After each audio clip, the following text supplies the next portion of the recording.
People who say they were sexually assaulted by a former Grand Junction nurse want the hospital where he worked held accountable. 61-year-old Christopher Lambros is accused of sexually abusing and videotaping drugged patients. Denver 7 investigative reporter Jennifer Kowaleski sat down with two of the victims, and Jen, they're now taking legal action.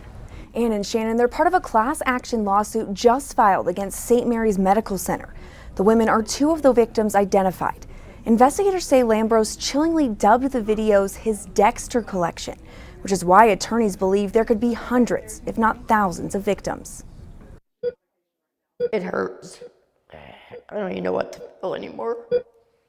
There really isn't a more vulnerable place. Unconscious, on life support in the ICU. I was his last victim.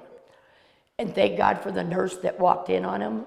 I mean, she's my guardian angel right now. She's one of two patients who say they were sexually abused and videotaped by this former Grand Junction nurse. Police arrested 61-year-old Christopher Lambros in October. I stayed in a coma for, life support for 8 days. So he had 8 days where I was alone. I don't understand how one human being could do something like that to another. We aren't identifying the women because they're victims of sexual assault. They're part of a class action lawsuit recently filed against St. Mary's Medical Center where the nurse worked. There's a lot of victims out there.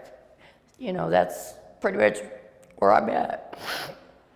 I got to be the voice for these people. I will never know what happened to me exactly, but yes, there were photos and videos. That's how they identified me. The lawsuit says investigators found 4 terabytes of data related to Lambros sexually assaulting patients. 4 terabytes of data amounts to something like 65,000 hours of cell phone footage or 700,000 cell phone photos. Lambros worked at St. Mary's for 10 years. And attorney Omiras Muda says Lambros' misconduct dates back to at least 2016. We may never know how many total victims there are. The lawsuit also claims Lambros drugged his victims to make sure they would not wake up.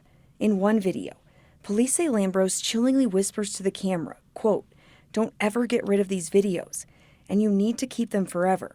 This is your Dexter collection." His comments are in reference to a TV show about a serial killer. That confirms that Nurse Lambros has maintained a very long and large collection of what he believes to be trophies, and what they really are scars, scars on our patients. As Muda says, the hospital should have done more to protect patients. Our allegation is that if they didn't know, they should have known. St. Mary's needs to do the right thing for their patients. Why is it important for you to be here today? Because I know nurses' pledge always is do no harm. And anybody that has had Chris Lambros as a nurse could have been a victim.